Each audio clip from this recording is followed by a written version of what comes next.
আমার কাছে এটা অনেক বড় একটা অপরচুনিটি। আমি দেখতে পাচ্ছি যে আমার যে এক্সপ্লোরে কতগুলো কোম্পানি আছে, আমি কোথায় ঢুকতে পারবো। তো আমার কাছে এটা ডাকসুর আয়োজনে খুব বেশি পজিটিভ একটা ব্যাপার মনে হচ্ছে আমার কাছে পার্সোনালি।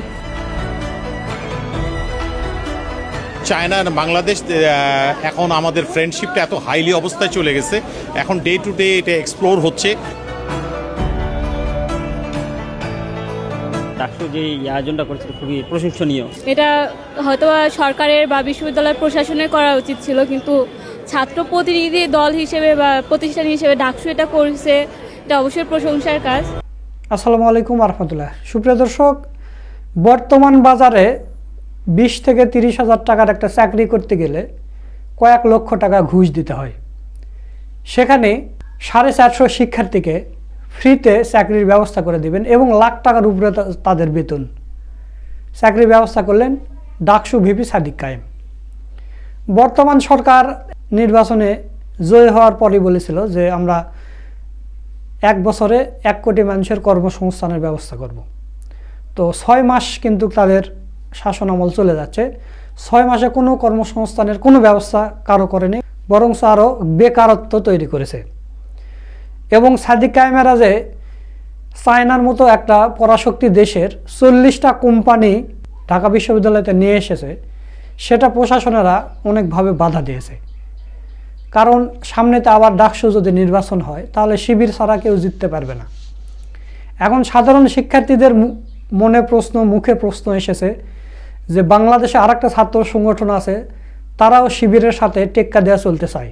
তারাও বল যে আমরা এ করি সে করি। তো তারা কোথায় এখন?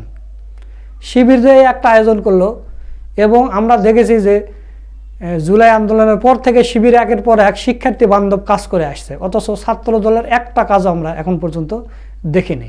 সুপ্রিয় দর্শক, অনেকে অনলাইনে প্রশ্ন তুলেছে যে বিএনপি সরকার যে প্রতিশ্রুতি দিয়ে 31 দফা দাবি সেহানতান দিয়ে ক্ষমতা এসেছে, তারা ডাকসু যে 6 মাসে যে কাজগুলো করেছে, বিএনপি সরকার এই 6 মাসে কোনো কাজ, উল্লেখযোগ্য কোনো কাজ করতে পারেনি। আপনি বিএনপি সরকার এই ক্ষমতায় এসে এই 6 মাসে কি কাজ করেছে আপনি কিছু একটা দেখাতে পারবেন না। কিন্তু ডাকসু 6 মাসে, মানে এখন তো তাদের প্রায় 1 বছরের মতো চলতেছে, তারা অনেকগুলো কাজ করছে এবং শত শত কোটি কোটি টাকার তারা বাজেট নিয়ে এসেছে। বিএনপি সরকার ছাত্র দল একটা জিনিসই পারে, সেটা হলো দলীয়করণ। তারা সব কিছু দলীয়করণ করে নিয়েছে।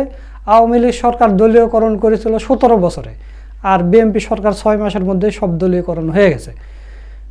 মানে এত সুন্দর একটা জবের অফার, এত সুন্দর একটা আয়োজন করলো সাদিক কায়েমেরা, সেখানে বিএনপির এই দলকানা যারা শিক্ষক আছে, প্রশাসক আছে এই ঢাকা বিশ্ববিদ্যালয়ে, এরা বাধা দিচ্ছে। চিন্তা করতে পারেন? তার মানে কি, এরা বাংলাদেশকে ধ্বংস করে ফেলবে। ঢাবির শিক্ষকেরা যদি এরকম একটা কাজে বাধা দেয়, তাহলে আপনি চিন্তা করেন যে এইরকম প্রশাসক রন্দে রন্দে বসাইছে বিএনপি।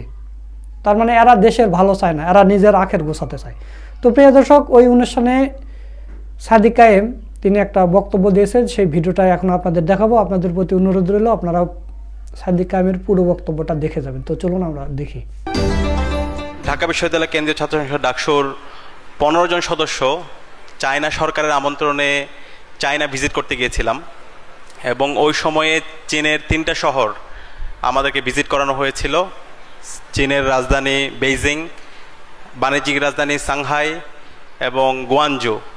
এবং এই 3টি সিটিতে আমরা বিভিন্ন যে শিক্ষা প্রতিষ্ঠানগুলো আছে, চীনের বিখ্যাত যে বিশ্ববিদ্যালয়গুলো আছে, পেকিং ইউনিভার্সিটি, এরপর হচ্ছে বেংহাং ইউনিভার্সিটি, সিংহুয়া ইউনিভার্সিটি, সেগুলোতে ভিজিট করেছি। সেখানকার ছাত্র সংসদের সাথে বসেছি, ইউনিভার্সিটির সাথে বসেছি।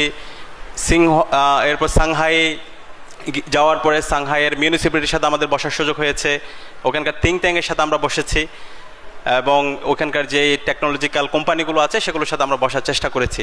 তো আমাদের উদ্দেশ্য ছিল এই সফরের মাধ্যমে আমরা পিপল টু পিপল কানেক্ট হব, গভর্নমেন্ট টু গভর্নমেন্ট আমরা কানেক্ট করার চেষ্টা করব।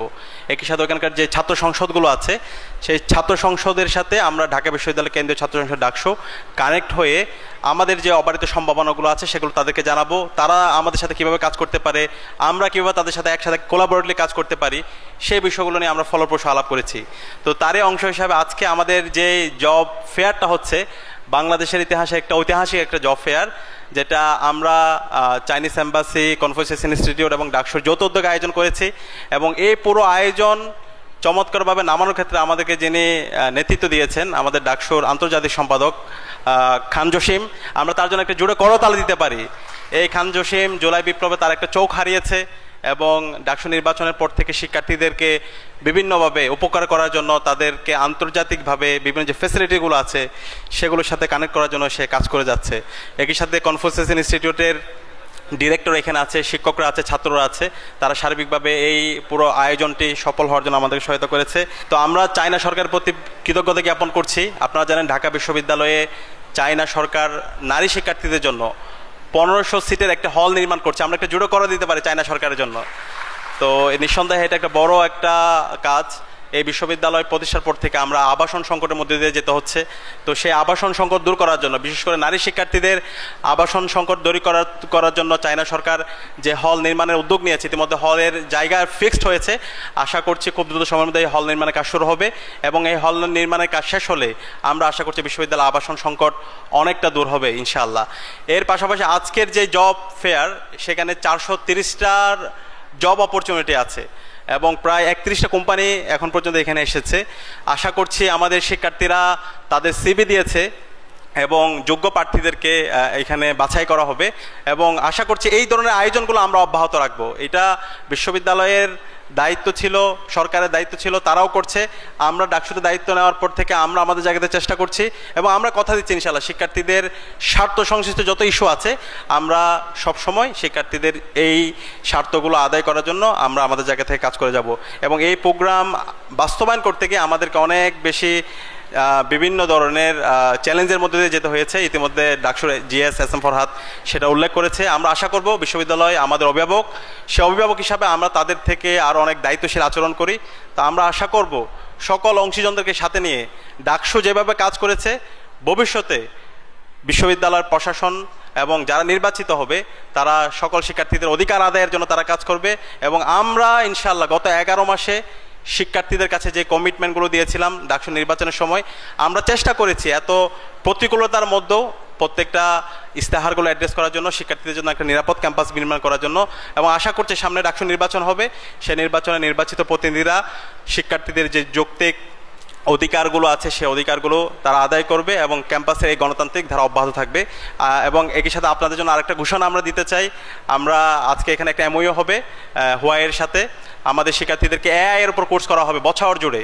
তো আশা করছি শিক্ষার্থীরা এই কোর্সগুলো করবে এবং এই কোর্সগুলো করার মাধ্যমে তাদেরকে নিজেদেরকে প্রযুক্তিগত জায়গায় নিজেদের উৎকর্ষ করার মাধ্যমে তারা সারা দুনিয়াব্যাপী নেতৃত্ব দেওয়ার জন্য নিজেদেরকে উপযোগী করবে। তো আমি আবারও চাইনিজ এম্বাসি, কনফুসিয়াস ইনস্টিটিউট এবং ডাকসুর আন্তর্জাতিক সম্পাদক খান জসিম সহ ডাকসুর পুরো টিম এবং আজকের আমন্ত্রিত সকল অতিথিদেরকে আন্তরিকভাবে ধন্যবাদ জানিয়ে আমি আমার কথা এখানে শেষ করছি। আসসালামু আলাইকুম রহমতুল্লাহ। সুপ্রিয় দর্শক, আপনারা সাদিক কায়েমের বক্তব্যের ভিডিওটা দেখলেন। তো আপনাদের কাছে প্রশ্ন, ভিডিও শেষ করার আগে একটা প্রশ্ন করতে চাই। আপনারা দেখেছেন যে সেই ডাকসু নির্বাচন, গত বছর থেকে ডাকসু নির্বাচনের পর থেকে বা দেশ স্বাধীনের পর থেকে ছাত্র দলেরা কিন্তু শিবিরের সাথে টক্কর দিয়ে চলে। অথচ ঢাকা বিশ্ববিদ্যালয়ের কথাই ধরি, ঢাকা বিশ্ববিদ্যালয়ে ইসলামী ছাত্র শিবিরেরা কয়েকবার নবীনবরণ করছে, তারপরে ক্যারিয়ার গাইডলাইন কয়েকটা অনুষ্ঠান করছে, ইফতার মাহফিল করেছে, অনেকগুলো আয়োজন করছে, মেজবানি করছে। আপনারা দেখেছেন যে 33টা না 43টা গরু জব করে প্রশাসন সহ সবাইকে খাওয়াইছে। তো এরকম অনেকগুলো আয়োজন শিবিরেরা করেছে। উল্লেখযোগ্য কোনো আয়োজন আপনারা ছাত্র দলের পক্ষ থেকে দেখেছেন? অবশ্যই কমেন্ট করে জানিয়ে দেবেন। ভিডিওটা ভালো লাগলে শেয়ার করবেন। সকলকে ধন্যবাদ। আসসালামু আলাইকুম রহমতুল্লাহ।